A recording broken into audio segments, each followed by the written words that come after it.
Direito falimentar. Em caso de litisconsórcio ativo formado por empresas que compõem um grupo econômico, que ingressem com um procedimento de recuperação judicial, ou mesmo de falência, pedido de falência, haverá a incidência da regra do juízo universal da falência para todas as empresas que integram o grupo econômico, ou se tratando de CNPJs diferentes e de empresas diversas, ainda que no mesmo grupo econômico, não haverá o juízo atrativo ou a aptidão atrativa do juízo falimentar? Excelência, a depender de se estamos tratando de consolidação processual ou consolidação substancial.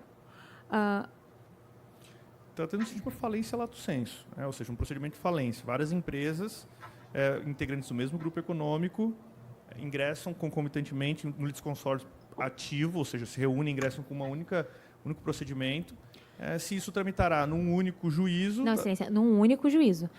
Isso porque, no caso, havendo litisconsórcio ativo, haverá um juízo único para todo esse grupo, em razão justamente de como se trata de um grupo, a competência é do juízo falimentar, aonde há justamente o maior número de atividade empresarial, o núcleo da atividade empresarial. E, em se tratando de grupo econômico, a lei prevê a possibilidade de aplicação só das normas procedimentais, com recuperações judiciais diversas, ou então, havendo litisconsórcio, é possível que haja, inclusive, um plano de recuperação judicial único. Fala, pessoal, vamos prosseguir aqui com as nossas reações às provas orais da minha ex-aluna, Gabriela Soto, aprovada no Ministério Público de Santa Catarina no 43º concurso para promotor de justiça. Eu sou o Marco Dominoni, sou defensor público federal e eu ajudo você a passar nos concursos jurídicos, ainda que você tenha pouco tempo para se dedicar aos teus estudos.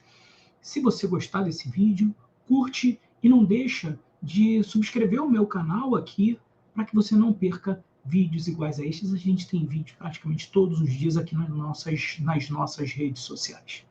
Beleza? Vamos prosseguir com a arguição da Gabriela. Perfeito. Em relação à ação revocatória, quem são os legitimados para ajuizar? Excelência, o Ministério Público é legitimado. Além disso, qualquer credor é legitimado. Inclusive, é possível também o ajuizamento da ação revocatória pelo lesado pelo ato, né? Excelência, nesse sentido, a ação revocatória possui o prazo de 3 anos e busca a declaração da ineficácia subjetiva dos atos. Prezados, 2 questões, né, a prova de direito falimentar já começa com 2 questões clássicas do direito falimentar. Todas as vezes que vocês estudarem o direito falimentar, vocês precisam atentar para essa visa atractiva, né, essa visa atractiva do juízo falimentar, e essas questões que envolvem litisconsórcio e grupo econômico são sempre muito interessantes de serem objeto de exame para vocês. E depois, uma questão de ação revocatória, também um tema clássico do direito falimentar. Beleza? Vamos prosseguir aqui com a análise. Obrigado, doutora Gabriela. Obrigada, parabéns. Excelência. Obrigado pelas respostas. Passo de antemão a palavra para o doutor Júlio Locatelli para dar andamento às arguições. Obrigado, doutor Guilherme. Doutora Gabriela, boa noite. Boa noite, Excelência. Vai terminar. Só faltam 2. Vamos lá. Gostaria também de dizer a boa sorte, está praticamente encerrando aqui, mas vamos nessa. O desempenho está muito bom. Obrigada. Vamos manter. O Ministério Público de Santa Catarina é realmente diferente, né? A abordagem que os examinadores fazem. Eu tive a oportunidade de assistir algumas arguições do 44º concurso, que foi o concurso que sucedeu ao 43º. O 43º, essa fase aconteceu no final de 2023, e o 44º ocorreu ao longo de 2024. Eu tive 8 alunos que passaram nesse último concurso, né, no 44º. Uma que foi a Gabriela no 43º e 8 alunos no 44º. E a verdade é que todos os examinadores se dirigem aos candidatos de uma maneira absolutamente cortês, sem nenhum tipo de hostilidade. Quando a gente estuda para concursos jurídicos, a gente sempre tem aquela sombra de que os examinadores são carrascos. Isso não acontece, definitivamente não acontece no Ministério Público de Santa Catarina. Legal, pessoal? Vocês viram agora aí como é que é a abordagem desse examinador de execução penal, doutor Júlio Locatelli. Parabéns ao Ministério Público de Santa Catarina.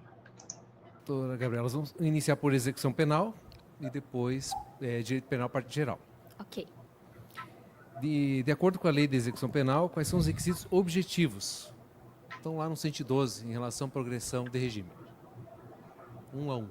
Ok, Excelência. Com relação aos requisitos objetivos, há a previsão de um percentual de pena que deve ser cumprido. Nesse sentido, menciono o percentual de 16% para réus primários, no caso de crimes cometidos sem violência ou grave ameaça. O percentual será de 20% no caso daqueles que sejam reincidentes e cometam crimes sem violência ou grave ameaça. O percentual será de 25% ou 30% no caso dos crimes cometidos com violência ou grave ameaça, a depender se trata de réu primário ou reincidente. E com relação aos delitos hediondos, há o percentual de 40%, 50%, 60% e 70%. A diferenciação que se faz é que as duas primeiras frações, 40 e 50, estão relacionados aos crimes hediondos praticados por réus primários. A diferenciação com relação aos 50 se dá para aqueles em que haja o resultado morte. E já os percentuais de 60 e 70 estão relacionados ao reincidente específico em crime hediondo, sendo 70 destinado àqueles que pratiquem crime hediondo com resultado morte. Então, Excelência, aqueles que sejam reincidentes, porém não específicos em crime hediondo, progredirão com base na progressão prevista para os primários, ou seja, 40 e 60. Ainda menciono, Excelência, que a porcentagem de 50 é também prevista para o crime de milícia privada.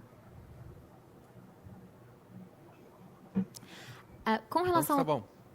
Quando eu falo que não basta entender, é sobre isso que eu estou falando. Algumas pessoas dizem, eu não gosto de decorar, eu preciso entender o que está acontecendo para pegar e conseguir assimilar e tal. Queridos, concursos jurídicos não se passa somente entendendo. Você não vai escapar de decorar alguns dispositivos. Doutora, acerca da execução penal, a Lei de Execuções Penais, no artigo 112, prevê requisitos objetivos. Quais são os requisitos objetivos? 1 a 1 foi a expressão do examinador. Ou seja, ou você decorou os percentuais e acertou, ou você não decorou os percentuais e errou. Percebem? Parem com esse negócio de, aqui nos concursos de cargos de membros você não precisa decorar, é diferente do concurso de ensino médio, concurso de ensino superior para a área meio. Não é.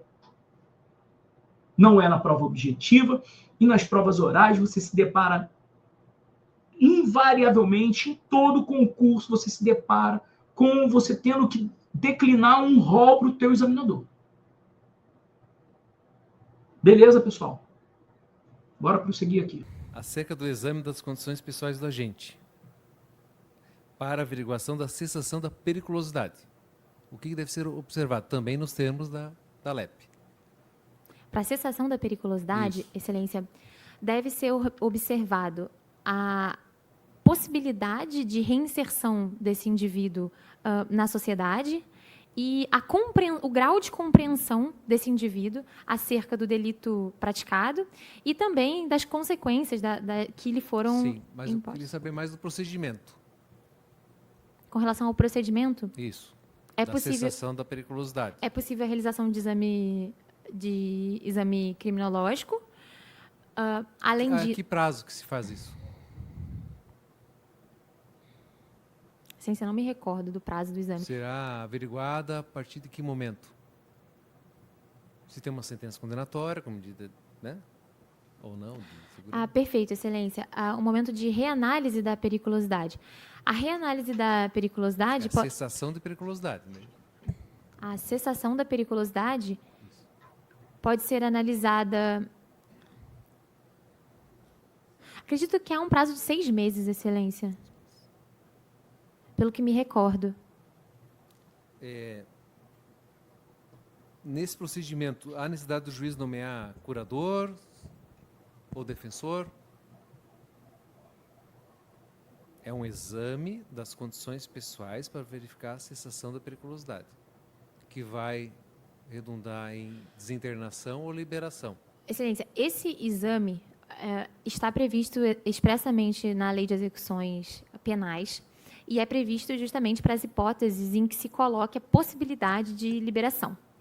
Há um procedimento a que se segue, então é determinada uma perícia, essa é uma perícia realizada de maneira multidisciplinar, então há uma perícia médico, de assistência social e de psicólogo, e ao fim haverá um laudo que não é vinculante ao magistrado. Esse incidente relacionado à cessação de periculosidade pode ser instaurado a pedido da defesa ou do defensor público, ou ainda pode ser realizado de ofício pelo magistrado a partir da presença, se vislumbrar algum requisito da desinternação. Com relação especificamente... Autoridade administrativa. Também é possível. Há previsão expressa de que é possível também a instalação do incidente pela autoridade administrativa. Estamos tratando do exame das condições pessoais do agente para a cessação da periculosidade. Quanto à autoridade administrativa, tem um prazo para encaminhar esse relatório? Excelência, há um prazo para o encaminhamento do relatório. Salvo engano, de 30 dias, Excelência. Quanto à nomeação de curador ou defensor? Durante esse procedimento, vamos assim tratar. Se fará necessário caso não haja procurador.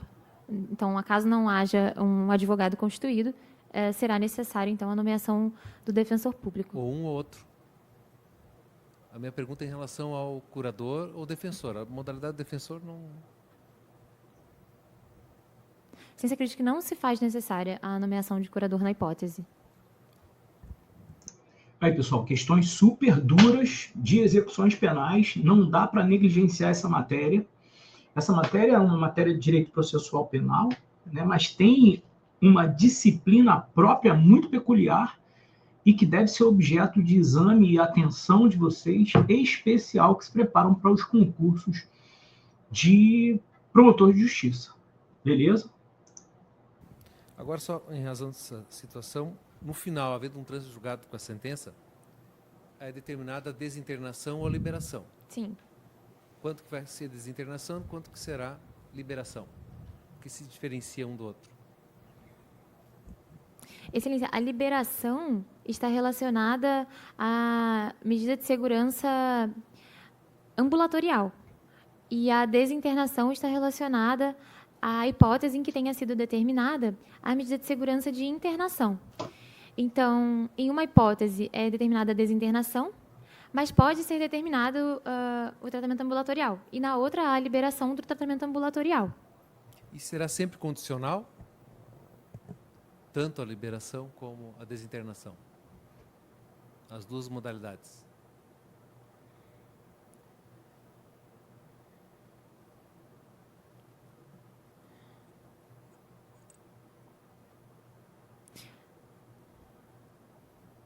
Excelência, acredito que a previsão expressa na LEP de que sim, será condicional. Vamos lá. Em relação ao Plano Nacional de Política Criminal e Penitenciária 2020-2023, quanto às diretrizes, estratégias e metas, especificamente das ações anteriores ao crime. Ok. A palavra-chave é prevenção. Prevenção. Quais foram as iniciativas sugeridas ou sugestões que dizem respeito expressamente ao Ministério Público? Excelência, com relação a essa meta de prevenção, há menção expressa de necessidade de atuação do Ministério Público para a redução da impunidade. Esse é um dos elementos trazidos. Além disso, se prevê a necessidade de atuação conjunta dos órgãos responsáveis pela persecução penal, justamente para se assegurar que haja uma efetiva investigação, eliminando a denominada cifra de delitos que acabam ficando sem solução pelos instrumentos estatais de poder. Então, além dessa possibilidade, há também uma menção à necessidade de incremento dos instrumentos investigativos para justamente possibilitar uma investigação célere e efetiva na... Excelência, retifico a minha resposta. Vossa Excelência me perguntou acerca da prevenção e eu estou lhe respondendo acerca da repressão. A prevenção é o momento anterior ao cometimento do crime. Então, nesse sentido, há medidas relacionadas à prevenção do delito e não à sua repressão. Nesse sentido, menciono a previsão expressa no plano de que devem haver instrumentos de evitação do crime. Não me recordo especificamente os instrumentos mencionados, mas trata-se do momento anterior. A segunda meta trata da investigação, a terceira meta trata do processo, a quarta meta trata da execução. O questionamento é só Sim, Excelência. a prevenção. Infelizmente, São 5 grandes, né, diretrizes, mas não é o caso. Sim, eu não me recordo... Vossa Excelência poderia me dar uma diretriz com relação... Eu não me recordo, Excelência. Olhem bem, pessoal, algumas boas lições aqui nessa parte da arguição da Gabi. A primeira, né, é que ela começa a responder, o examinador fala a respeito de um relatório, não se assustem, esse relatório é objeto de previsão expressa no edital e foi objeto de indagação de candidatos anteriores, ok? Então, por isso que ele estava super dentro aí do radar da Gabi. Segundo, o examinador faz a pergunta a respeito da etapa da prevenção dos delitos. E ela começa respondendo a respeito da etapa de repressão. Ao longo da arguição dela, ela percebe que estava respondendo o que não tinha sido perguntado e imediatamente fala, Excelência, permissão para retificar, e já retifica. E é exatamente isso que a gente treina aqui no banco de testes, no banco de treinamentos, e que a Gabi levou com muita propriedade para a prova. A partir do momento em que ela verifica que ela não está se recordando exatamente da prevenção, fala que é uma etapa anterior e tal, tenta dar um famoso somebody love, né? Tenta enrolar o examinador, e aí o examinador vem e fala, mas doutora, são vários grandes eixos, mas o que eu perguntei para a senhora é a respeito da prevenção. E aí ela pega e fala, Excelência, eu não me recordo especificamente, Vossa Excelência, e aí ela lança a mão da última boia de salvação que a gente fala dentro do nosso treinamento. Se você verificou que não tem jeito, está perdido, ou seja, não sabe o que o examinador está perguntando, Vossa Excelência poderia me dar uma diretriz? 2 respostas são esperadas do teu examinador, 2 possibilidades de resposta. A primeira é ele te dar uma diretriz e você se apegar e desenvolver o tema. A segunda é exatamente o que aconteceu durante a arguição da Gabi. Doutora, não tenho como dar uma diretriz sem falar exatamente a resposta. E aí ela faz uma carinha assim, como quem diz, putz, não tem jeito mesmo, essa eu perdi. Beleza, pessoal? Muitos ensinamentos aí nessa fase. Olha a carinha de um sorriso, um leve sorriso simpático e sem graça. É isso aí, pessoal. A gente já estava perdido, né? Vamos tentar aí uma última tentativa de pontuar. Ponto 7, vamos continuar, direito penal, parte geral. Especificamente acerca da taxatividade dos tipos penais e análise dos tipos abertos. O que compreende e consiste a tautologia?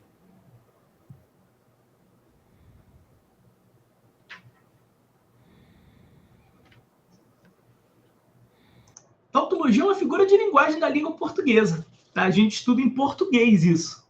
E em português significa uma redundância. Vamos ver o que o examinador gostaria que fosse dito aí no direito penal.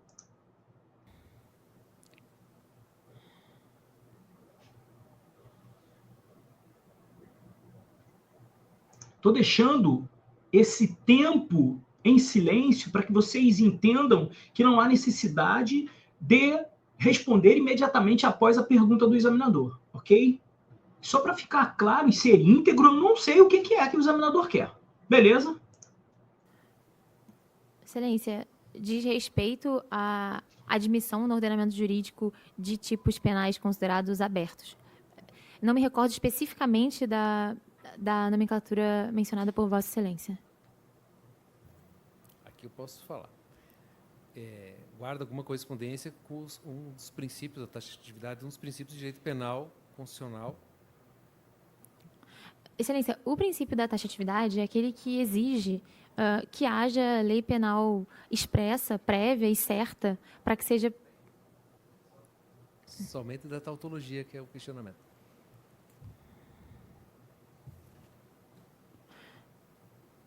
Excelência, seria a relativização desse princípio, admitindo-se justamente a presença de tipos penais abertos.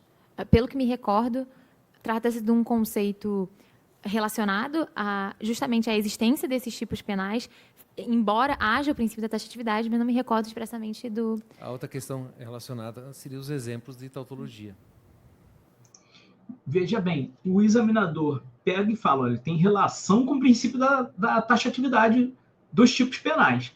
Aí ela pega e tenta desenvolver alguma coisa a respeito da taxatividade. Vamos tentar pontuar. E aí o examinador corta ela, fala, doutora, eu quero saber da tautologia, da taxatividade, eu sei que a doutora sabe. E ela tenta desenvolver alguma coisa. Por quê? Essas perguntas de nomenclatura não tem jeito, é cara crachá, ou você sabe e consegue desenvolver o conceito, ou você não sabe. Pergunta era o que é a tautologia dos tipos penais e logo depois exemplos de tautologia. Eu acho até que deve ser alguma coisa relacionada com lei antiterrorismo, tá? Mas não vou me atrever, até porque o direito penal definitivamente não é o meu forte. De normas penais incriminadoras. Excelência, de igual modo, não me recordo. Qual é a diferença, distinção entre lei excepcional e lei temporária? Excelência, a lei excepcional e a lei temporária estão previstas expressamente no Código Penal e a grande distinção entre elas é que a lei temporária é aquela em que há um prazo determinado, enquanto que a lei excepcional é elaborada em razão da existência de um contexto excepcional que a justifique. Cito como exemplo a lei relacionada às Olimpíadas, a lei também elaborada na Copa do Mundo, relacionadas, então, a elementos... A da Copa seria temporária?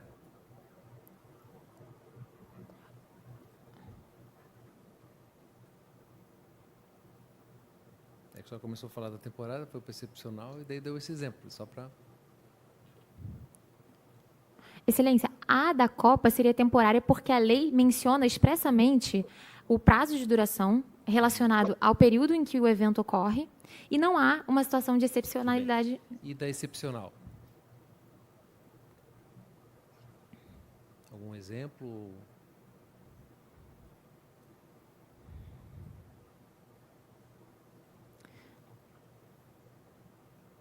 Pessoal, uma questão absolutamente tranquila de se responder, depois de 2 horas de arguições, qualquer pergunta já não é mais fácil de ser respondida. Por isso que eu pego e faço aqui um alerta para os senhores. O treinamento para provas orais também, né, não só para as provas orais, mas para as provas objetivas e para as provas discursivas, ele é fundamental. Não existe hoje no mercado dos concursos quem faça treinamentos de 2 horas. Nós aqui dentro da nossa proposta de treinamento, há treinamentos que se prolongam por 3 horas. Os meus alunos falam, ninguém faz treinamento tão próximo do que a realidade que a gente vai enfrentar, a não ser o dominônio. E por que a gente faz isso? Porque vocês precisam estarem prontos para o dia de resolver a vida de vocês. O dia da nossa prova oral é o dia que a gente vai resolver a vida. Tá? Um pé e meio dentro da instituição. Vai botar a metade do segundo pé para dentro da instituição e vai resolver a vida definitivamente. É preciso que a gente esteja acostumado física e mentalmente com arguições tão longas. Há concursos que dizem a arguição leva no máximo 1 hora. Aí tudo bem, a gente treina 1 hora. Mas aqui no Ministério Público de Santa Catarina, as arguições levam 2h30 por vezes. Da Gabriela deu aproximadamente 2h20 e foi a última arguição do concurso dela. De modo que você precisa estar pronto. Aqueles gurus lá de fora que dizem que a cada 30 minutos você tem que parar 10, a cada 50 minutos você tem que parar 10 minutos, a cada 20 minutos você para 5. Até que ponto que isso funciona? Se você condicionar o teu corpo a dar pausas a cada meia hora, no dia da tua prova, quando der meia hora, o teu cérebro vai desligar. Não tem adrenalina que te faça ficar ligado. Porque isso é hábito. É questão de acostumar-se com aquelas condições. Beleza, pessoal? Vamos prosseguir. Excelência, a excepcional...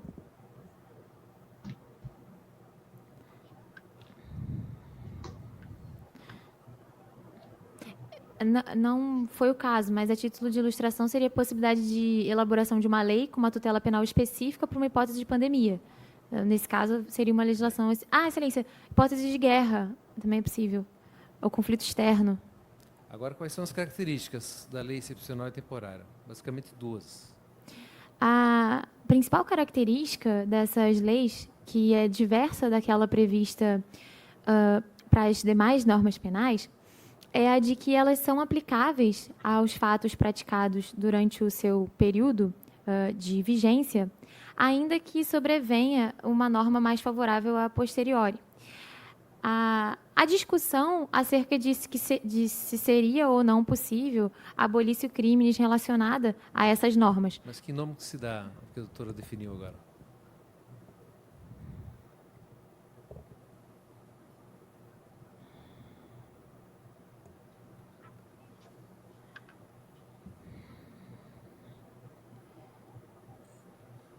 Características? Sim, excelência. Da lei excepcional e temporária. É o contrário de retroatividade, são efeitos supervenientes. Eu não me recordo exatamente a nomenclatura. Ultratividade. Exato, excelência. Agradeço. E tem uma outra situação, outra característica.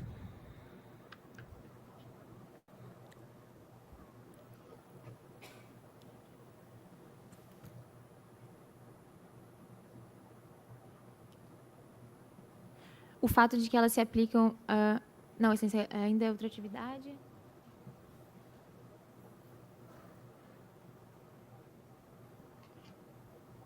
Não me recordo. É difícil demais. Não me recordo.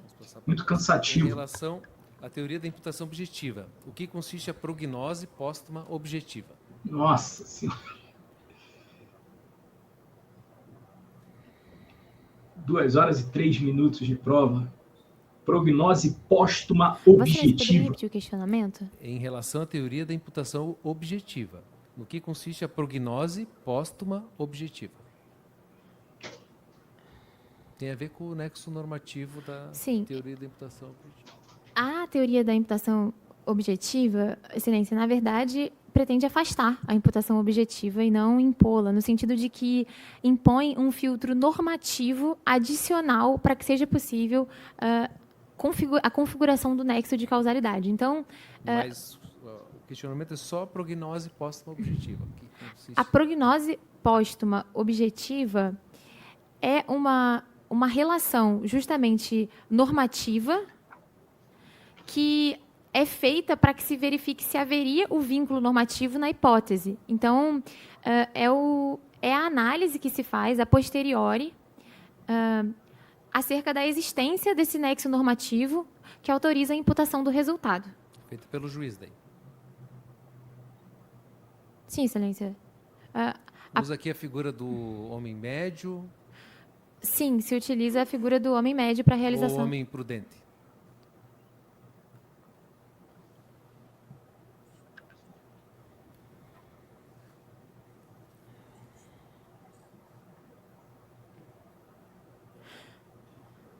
Excelência, se utiliza a figura do homem prudente e não do homem médio para a determinação dessa prognose.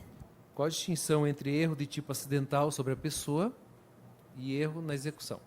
O erro de tipo acidental e sobre a pessoa e o erro na execução são duas modalidades de erro acidental. No erro de tipo sobre a pessoa, há um erro com relação à caracterização da pessoa que se pretende atingir, mas não há um erro na execução. Então, a pessoa atinge o alvo almejado, no entanto, se confunde nas características daquele elemento que ela visava atingir. E ela responderá como se tivesse atingido aquele que visava atingir originalmente. Já no erro da execução, não há uma deturpação do alvo, mas sim um erro na execução da conduta, que acarreta a responsabilização. Mas esse não é um erro sobre a pessoa, mas sim sobre a execução, ainda que se possa, num erro de execução, atingir pessoa diversa. Quanto à pessoa visada correr ou não perigo? Onde que ela corre perigo, onde que ela não corre perigo? Pessoa visada. Por exemplo, a pessoa visada não está correndo nenhum perigo. No erro execução, ela corre o perigo. Tanto que é possível que haja como o resultado duplo. É possível que você atinja a vítima pretendida e uma outra vítima. O tema erro no direito penal deve ser exaurido. A melhor forma de você pegar e conseguir fazer uma visualização de todas as possibilidades de erro penalmente estudadas, penalmente admitidas pela doutrina, é você colocar numa cartolina, num risque-rabisque. Deixa eu mostrar para vocês o que eu fazia na minha época. Tá vendo aqui, ó? Esse documento aqui eu uso até hoje, tá? Uso para outras coisas por óbvio. Mas só para vocês terem uma ideia, ó, um papel A4, ele é maior que duas folhas de papel A4. Então, aqui dentro desse risque-rabisque que você encontra em papelarias, você consegue colocar todas as modalidades de erro e conceitos rápidos, conceitos pequenos, para que você consiga, numa prova oral, por exemplo, declinar para o teu examinador com toda a tranquilidade do mundo, como fez a Gabi. Beleza? Vamos prosseguir aqui. Acerca do Instituto da Legítima Defesa, qual o posicionamento recentemente do Supremo Tribunal Federal na arguição de descumprimento do preceito fundamental da tese da legítima defesa da honra? Excelência, entendeu-se pela inconstitucionalidade sob o fundamento de que se trata de uma tese machista e também que acaba reforçando os estereótipos de gênero. Foi considerado inconstitucional por contrariar quais princípios? 2 estão ali escritos.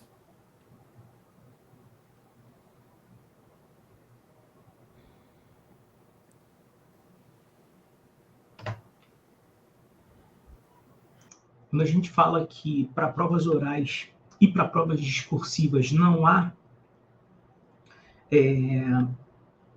não é suficiente você somente entender em que sentido o STF e o STJ decidiu, mas também os fundamentos, é exatamente sobre isso que a gente fala.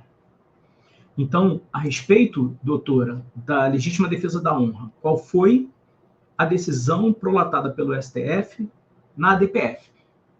Aqui, um ponto também que é objeto de dúvida. Eu preciso declinar o número da ADPF? Não há necessidade. Segundo, o STF entendeu pela inconstitucionalidade da alegação, da invocação da tese da legítima defesa da honra nas hipóteses de homicídio ocorrida no bojo da unidade familiar. Né? Quais foram os fundamentos, doutora? E aí ela começou. A tese é uma tese machista. Quando ela ia prosseguindo, doutora, 2 princípios foram invocados. Quais foram? Quem não sabe os fundamentos não consegue acertar. Você até pode deduzir. Mas ele falou que são 2. Ou seja, ele só vai admitir que você invoque 2 princípios. Vamos prosseguir.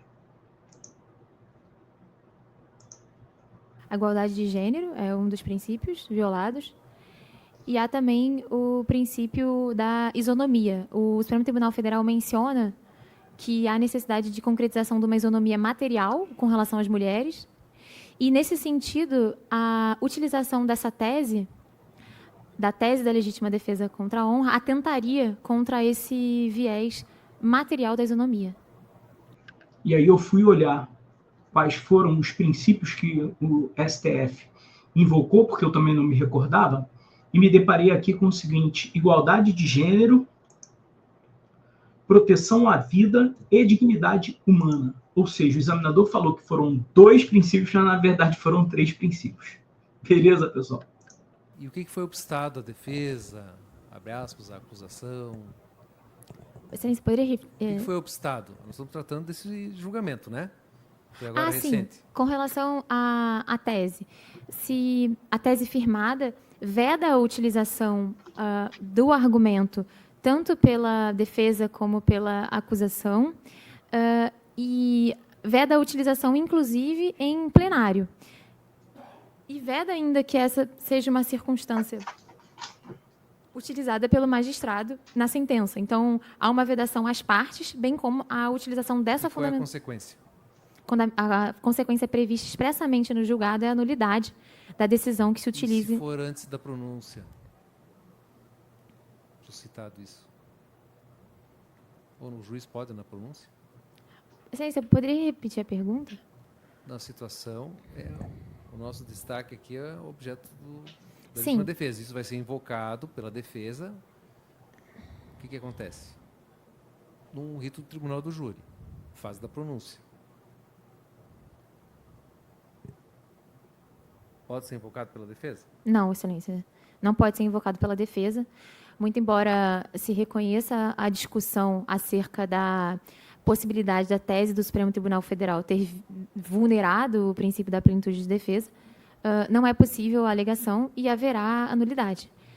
A consequência prevista pelo Supremo Tribunal Federal é a nulidade da decisão que se baseie e é também a nulidade do ato processual que alegue, que, inclusive, em se tratando inclusive de ato de instrução probatória. Pessoal, somente para efeitos de registro, se a defesa invocar a legítima defesa da honra, ela não poderá protestar por novo júri, ela não poderá requerer a realização de um novo júri, ok? Essa é a consequência. Tanto na fase processual quanto na fase pré-processual, a consequência é a nulidade. E no caso de invocação pela defesa, ela não vai poder requerer a realização de um novo júri com base na nulidade por ela deflagrada. Agora, em relação à teoria do domínio final do fato, no que consiste o domínio da ação, o domínio da vontade e o domínio funcional? Excelência. O domínio da ação diz respeito à prática do ato em si. Então, o sujeito domina a ação em si.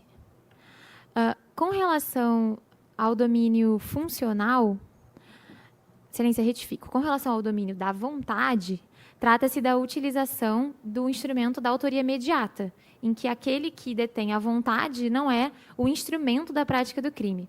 Já com relação à autoria funcional, que está relacionada à autoria de escritório e a esses instrumentos organizados de poder, há a noção de que a autoria é funcional, de maneira que o executor é intercambiável e aquele que determina a ordem, a execução, a determina em um sistema organizado de poder e hierarquia.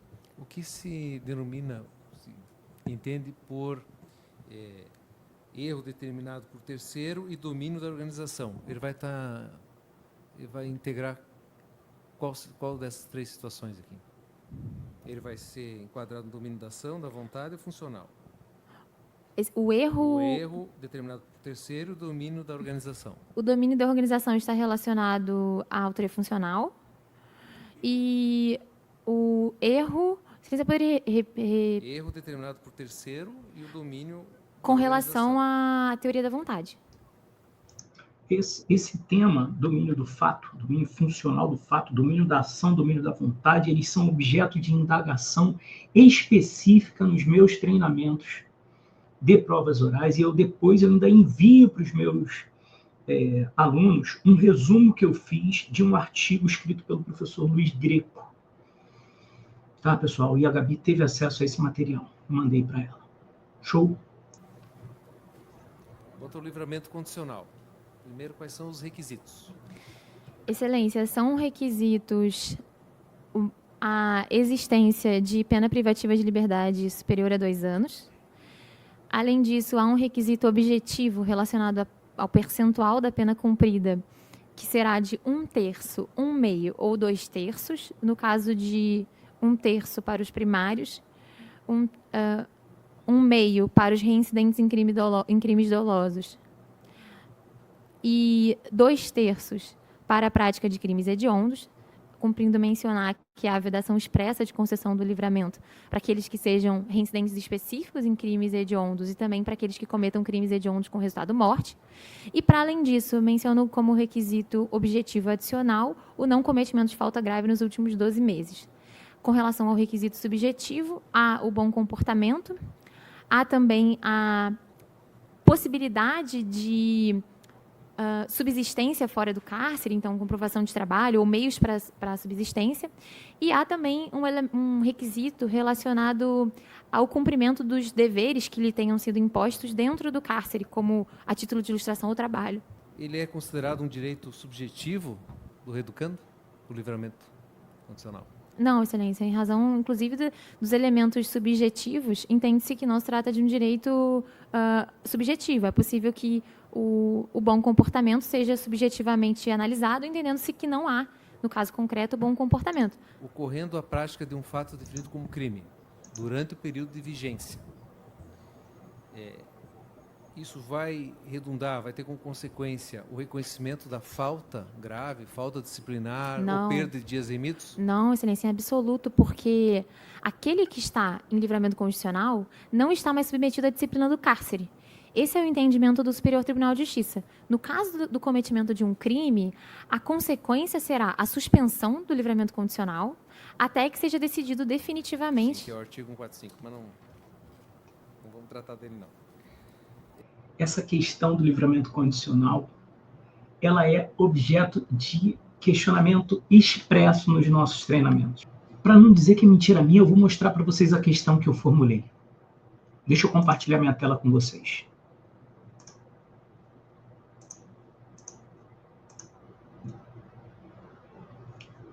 Eu acho que vocês conseguem ver aí direitinho, tá?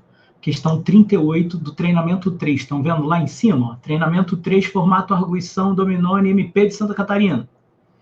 Um condenado, em gozo de livramento condicional, cometeu infração penal punida com pena privativa de liberdade sem grave ameaça. Nesse caso, deverá o juiz das execuções revogar automaticamente o benefício devido ao cometimento do novo crime? Esse treinamento foi feito exclusivamente para a Gabriela, essa aluna que está sendo aí arguída. Imediatamente antes da realização da prova oral dela. Nós fizemos 4 treinamentos. Esse foi o 3º treinamento. Beleza? A gente dá sorte, né? Tanto tempo aí fazendo isso que acaba de vez em quando acertando. Beleza? Vamos prosseguir. Em relação ao Plano Nacional da Política Criminal e Penitenciária 2020-2023, quanto a diretriz, estratégia e ações anteriores ao crime. Palavra-chave prevenção. Quais foram as iniciativas sugeridas ou sugestões que tratam expressamente e diretamente do Ministério Público? Retomou a questão que ele formulou lá quando ele começou a arguição da candidata. Ainda tem tempo e ele retomou. Ela não conseguiu acertar daquela vez, está dando uma nova oportunidade agora para ela.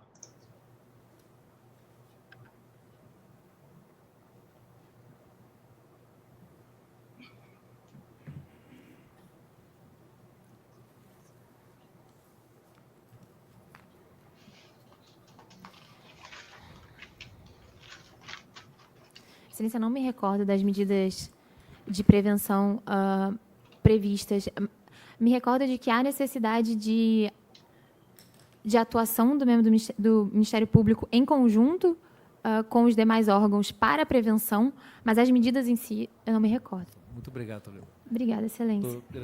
Pessoal, essa foi a reação das provas de direito falimentar, execução penal e penal, parte geral, da minha aluna Gabriela Soto. Se você chegou até aqui, eu acho que eu mereço um like nesse vídeo, mereço que você assine o meu canal para não perder outros vídeos iguais a estes. Eu sou o Marco Dominoni, sou defensor público federal e eu te ajudo a passar nos concursos jurídicos, ainda que você tenha pouco tempo para se dedicar aos teus estudos.